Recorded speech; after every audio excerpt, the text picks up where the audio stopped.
नहमदहु व नसल्ली अला रसूलिहिल करीम अम्मा बाद फ़ाऊज़ु बिल्लाहि मिनश शैतानिर रजीम बिस्मिल्लाहिर रहमानिर रहीम। लाखों करोड़ों दरूद व सलाम हज़रत मोहम्मद मुस्तफ़ा सल्लल्लाहु अलैहि वसल्लम पर और आपकी आल पर। दोस्तों, आज हम जिस टॉपिक पर बात करेंगे वो है जी जिगर की हमारे जिस्म में क्या अहमियत है, जिगर की ख़राबी से कौन कौन से अमराज पैदा होते हैं, जिगर हमारे जिस्म में कौन से अहम आफ़ाल अदा करता है और हम अपने जिगर को दुरुस्त हालत में कैसे रख सकते हैं। ठीक है ना जी, इन तमाम मौज़ूआत पर हम इंशाल्लाह तफसील से बात करेंगे। तो अपने टॉपिक की तरफ बढ़ने से पहले आपसे गुजारिश है कि अगर आपने हमारा ये चैनल हर्बल वर्ल्ड सब्सक्राइब नहीं किया तो जल्दी से इसे सब्सक्राइब कर दें और साथ लगे घंटी के बटन को भी दबा दें ताकि तिब सेहत के मौजू पर हर नई आने वाली वीडियो आपको सबसे पहले मिलती रहे। अच्छा दोस्तों, जिगर हमारे जिस्म का बेहद अहम उज़्व है। इसकी अहमियत का अंदाज़ा इस बात से लगाया जा सकता है कि इसको उज़्व रईस का दर्जा दिया गया है, यानी अगर ये अपना काम छोड़ दे तो ज़िंदगी ख़त्म हो जाती है। ठीक है जी, लेकिन जिगर की अहमियत इससे भी ज़्यादा है। यानी हमारे जिस्म में 3 अज़ाए रईसा हैं, दिल, दिमाग और जिगर, लेकिन जिगर की अहमियत उन सब से ज़्यादा है।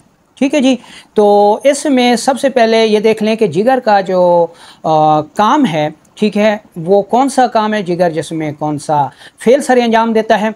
उसमें पहले नंबर पर है जी, जिगर हमारे जिस्म के हर ऑर्गन, यानी वो चाहे दिल हो, वो चाहे दिमाग हो या फिर वो ख़ुद जिगर हो, इन सब की ग़िज़ा की जो तैयारी है वो जिगर के ही ज़िम्मे है। यानी जिगर अपनी ग़िज़ा भी तैयार करता है, दिमाग की ग़िज़ा भी तैयार करता है और दिल की ग़िज़ा भी जिगर ही तैयार करता है।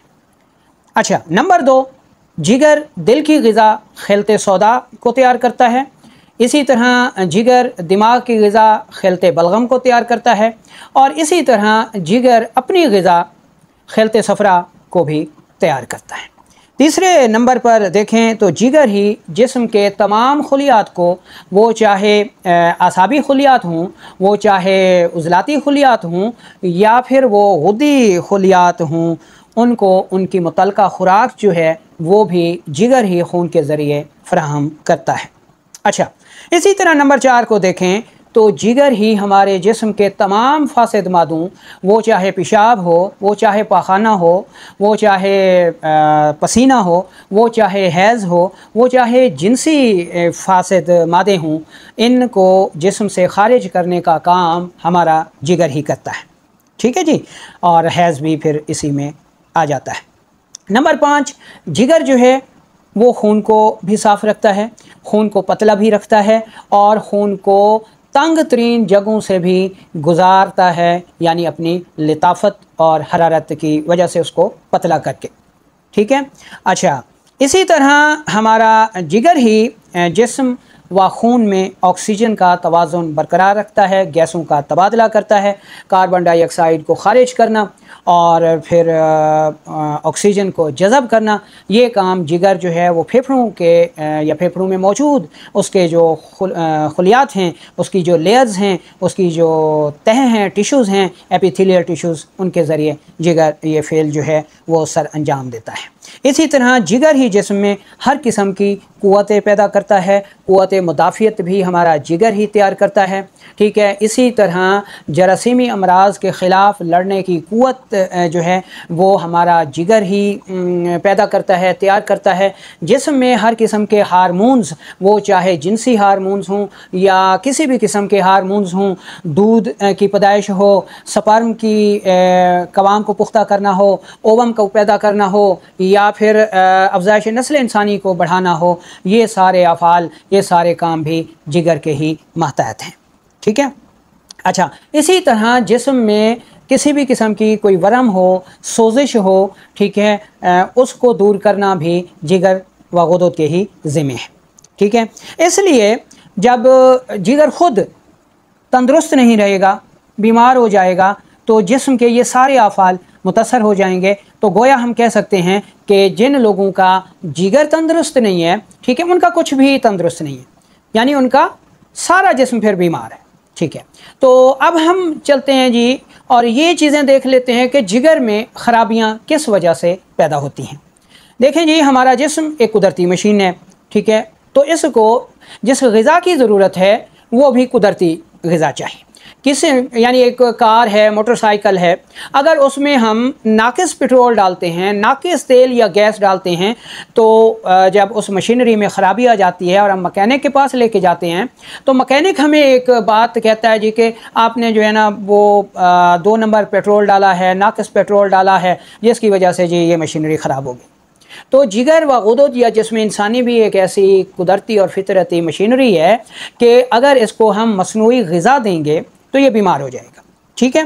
तो जिगर को सेहतमंद रखने के लिए ज़रूरी है कि इसे हम कुदरती ग़िज़ाएँ फ़राहम करें।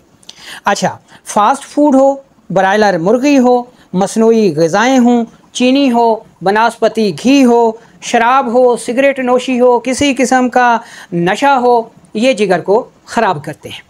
इसी तरह मसनूई अद्वियात, केमिकल वाली अद्वियात, ख़ास तौर पर इनमें पैरास्टामोल आ जाती है, ब्रूफिन आ जाती है, दाफ़े दर्द अद्वियात हैं, लंबे अरसे तक अगर इसको इस्तेमाल करें तो जिगर जो है वो ख़राब होता है। इसी तरह स्टीरॉइड हो गए, ठीक है, वो भी जिगर को ख़राब करते हैं। इसी तरह जो है नाकिस कुश्ता जात हो गए, वो भी जिगर को तबाह बर्बाद करते हैं। इसी तरह नशावर चीज़ें जो हैं वो भी जिगर को जो है ख़राब करती हैं। कसरत मुबाशरत भी जो है वो जिगर को तबाह बर्बाद कर देती है, तो इन अवामिल से बचना चाहिए। अच्छा, इसी तरह कब्ज़ अगर हो जाती है, ठीक है, तो ये जिगर की ख़राबी की एक अहम अलामत है। अच्छा, इसी तरह वर्जिश ना करना, खाना खाकर लेट जाना, ठीक है जी, या खाना खाने के फ़ौरन बाद मुबाशरत करना, ये तमाम ऐसे फ़ेल हैं जो कि जिगर को तबाह बर्बाद करते हैं। तो ऐसे अवामिल से बचना चाहिए, ठीक है। तो गोया जिगर को सेहतमंद रखने के लिए ज़रूरी है कि हम खालिस और कुदरती ग़िज़ाएँ इस्तेमाल करें, मसनूई ग़िज़ाओं से बचना चाहिए, खाना खाने के बाद वर्जिश लाजमी करनी चाहिए, नींद पूरी लेनी चाहिए, ठीक है। कम नींद भी जो है वो जिगर को ख़राब करती है। नशा आवर चीज़ों से दूर रहना चाहिए, क्योंकि नशा आवर चीज़ें जो है जिगर को तबाह बर्बाद करती हैं, ठीक है। इसी तरह कम अज़ कम हफ्ते में एक दिन जो है वो रोज़ा लाजमी रखना चाहिए। ये जिगर को साफ़ सुथरा रखता है और जहरीले मादों को जिस्म से, जिगर से खारिज करता रहता है और जिगर की हिफाजत करता है। इसी तरह जो मसनूई ग़िज़ाएँ हैं, फ़ास्ट फूड हैं, कोला मशरूबात हैं, नशा आवर चीज़ें हैं, नाकिस कुश्ता जात हैं, जिनसी क़ुव्वत बख्श अद्वियात हैं, ये सारी की सारी जिगर व गुदद को तबाह करती हैं। तो इन चीज़ों से दूर रहना चाहिए। इन चीज़ों से बच कर ही हम अपने जिगर को तंदुरुस्त रख सकते हैं और अमराज से बच सकते हैं, क्योंकि अगर जिगर ख़राब होगा तो हर मर्ज़ जो है वो जल्दी लाहक होगा। जिगर ख़राब होगा तो क़ुव्वत मुदाफ़ियत की कमी होगी। जिगर ख़राब होगा तो मादे मनी की कमी होगी। जिगर ख़राब होगा तो स्पर्म्स की खराबियाँ होंगी। जिगर ख़राब होगा तो ओवम ख़राब होगा। जिगर ख़राब होगा तो हमारी नस्ल जो है वो आगे नहीं बढ़ सकती। इसलिए हमें चाहिए कि हम अपने जिगर की हिफाजत करें और अपनी सेहत की